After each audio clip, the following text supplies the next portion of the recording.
Hello guys, how we doing? Welcome back to the Free Hammers. It's the day after. Obviously, we did a really quick, sort of like 1-2 minute clip yesterday of our instant reaction. It was great to have Lee back yesterday. Great to be back at the London Stadium, actually. It was great. I haven't been over there since Southampton when we won 3-0. And obviously yesterday was amazing, wasn't it? It was great to meet some people yesterday as well. I met some of the subscribers. Very strange being recognised, you don't see yourself as like anything, you know what I mean? I just make a YouTube channel for a laugh, do you know what I mean? I'm not a celebrity and I'm not in it to do that sort of stuff, and it's just really weird getting recognised. Like, I'm nobody. Like, how can people recognise me? I'm just some geezer who looks like Mark Noble who does a YouTube channel. Great to see the West Ham TV boys. I was going to get interviewed. I was waiting to get interviewed, but my missus rang me literally and it was like, need to get home because the baby's going to fall asleep if you get home too late. So obviously I had to quickly shoot off. Met JP TV. If you guys have not subscribed to him, please do. He makes some great content. Really goes in detail on the tactics and formations. Got some really good graphics and stuff like that he works on. Yeah. So more in depth for the game, we've calmed down now a bit, to see West Ham win 4-0 is amazing. One of our biggest wins at the London Stadium in the Premier League. And it just had so much that we've been calling for, for the last probably year or so. Just, we was pressing, we was hunting in packs. There was drive, there was energy, there was, batches of quality. Obviously, there's still some improvements needed, but listen, that was a top performance yesterday. Let's get it out of the way. Bournemouth are awful at the minute. They really are. That's definitely one of the worst times I've seen West Ham play Bournemouth. I've seen us probably play Bournemouth about 6 times. That's the worst Bournemouth team I've seen. They're just nothing. Usually Bournemouth is such a high-scoring game, I remember 3-3s, 2-2s, 3-2s. And they just didn't look like they had anything in them. They hit the post. I think they had maybe 1-2 shots. I don't remember them offering much yesterday. Obviously, you don't take in as much when you're watching it live as when you're on telly. Obviously, when you're on telly, the commentator, sort of things are subconsciously going into your brain. But yeah, they were poor. They were really poor. And I think, you know what they're suffering from a little bit? They're suffering from what West Ham suffer from when they let a manager go into the last year of their contract. We did it with Slav. We did it with Allardyce. And it's that thing of, Eddie probably ain't going to be here in the summer. Do we really need to try as hard? It creates an insecurity around the club. And as I say, West Ham have suffered it. Okay, so let's back on to us, guys. Listen, I've been one of Noble's biggest critics since I started the channel, sort of back in 2015. I think we started this channel. Yesterday he was immense. He was unreal. Some of the turns he was doing, the passing. Obviously got the 2 goals, but it would have been lovely to see him get an hat-trick.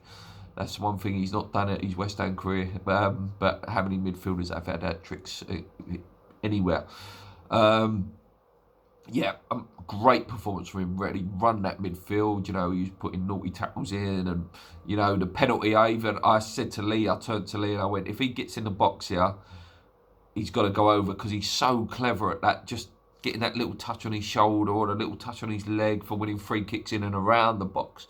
So if he's going in the box, his aim is to win the penalty, and he did. And there's no better player to slot it in. There was a great stat on BBC. I can't remember what it was. I think he's like 3rd now in terms of penalties in the Premier League. Obviously, I think the only person topping him, is Letizier's and Shearer, I think. So a nice little crowd to be in for him. Obviously, Fabianski breeds confidence through the whole team. He's just such a presence, and he is a top goalie. Probably one of the better games from Fredericks. He provided the cross for Haller's fantastic goal, and it's so good that Haller, the confidence will come, and I think if he can keep getting them 1s and maybe 2s soon, we've got the striker that we've paid money for. Cresswell was okay, again, apart from his rash tackle at the end, there was no need for that at 4-0.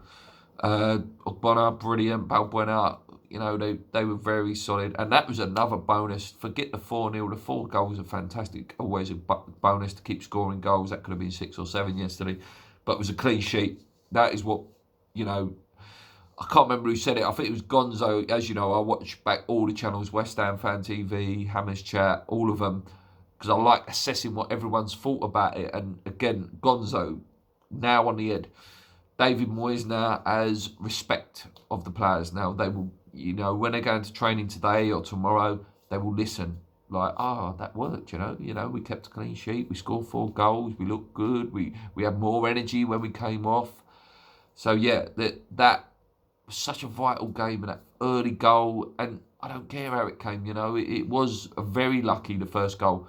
We needed a bit of luck, and all the luck came at once yesterday. VAR was on our side, deflected goals, just brilliant.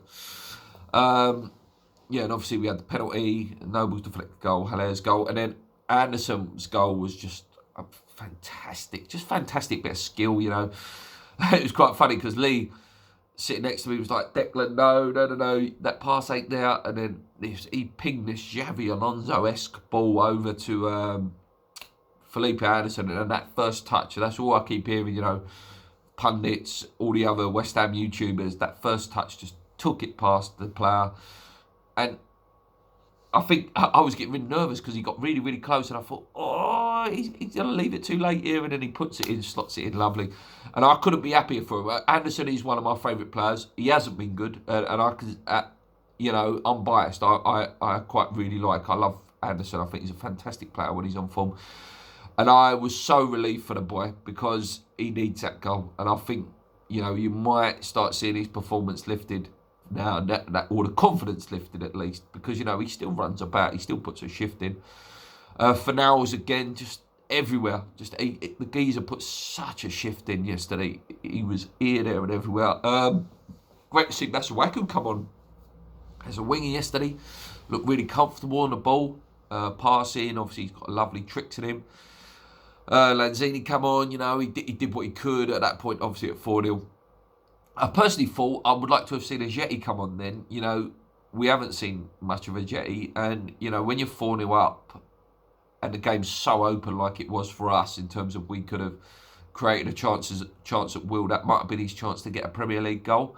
So maybe that's one thing that I would have liked to have seen. But I'm not going to be too critical because I thought, listen, that's one of my best days out at the London Stadium I've had in terms of goals and entertainment.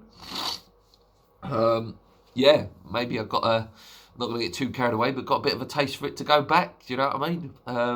Try and get to a few more games if it carries on. Obviously, the big one though now is Friday night next week. Obviously, Gillingham game's in there, and it's an important game. And it's so true what people were saying. The Oxford game, you can't switch form on and off, and you can't keep changing the team. If I was Moyes now, and I'm not Moyes, but if I was, I'd be playing more or less the same team. The only changes that potentially you could make there is bring in Diop, Masuaku at left, possibly Lanzini for some more minutes, but a team that is more than capable of beating. I don't want to see Carlos Sanchez in there. I don't want to see all this cup goalie stuff. Even though I like Martin and I think Martin would do a job. No. Let's try to start building a team and build a team. I want to know David Moyes' first 11. I want to know what's going to happen there. Do you know what I mean? I don't want to, like Pellegrini, who was sort of second guessing a little bit towards the end, who's going to play there, who's going to play there. Start getting that team ready. And if we to win, that's 2 wins. And then you go into that Sheffield United game, which is going to be a hotbed of feeling, emotion, because, listen, they're going to be well up for it. The history between us two teams. So, yeah, that Sheffield United game's massive now. If we were to get anything out of that, even a draw is a good result because they've had a great season, Sheffield United, and they play some really good football.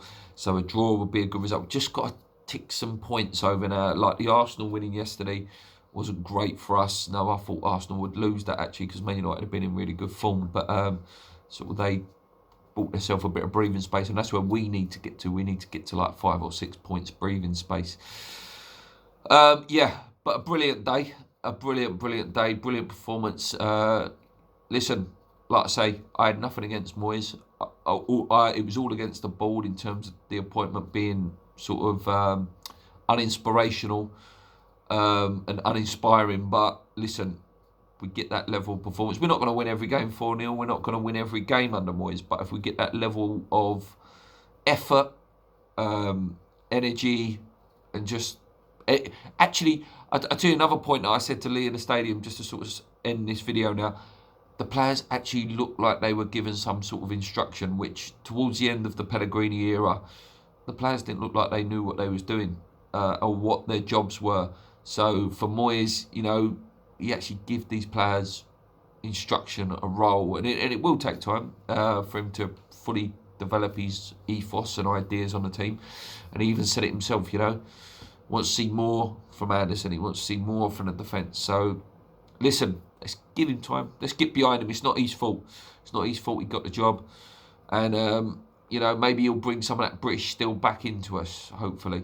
Anyway, guys, if you like the video, please give it a like. Please hit the subscribe button if you haven't already. Big thank you to any of the subscribers that come and met me yesterday. It was really good to meet you guys. It's nice to know that some people watch the show. Until then, guys, catch the podcast tomorrow night at 6:30. If you've got any questions or any topics you'd like covered for the show, drop it in the comments below. We appreciate that, and we'll try and read out as many as we can. Until then, guys, come on your irons, keep believing. Let's go.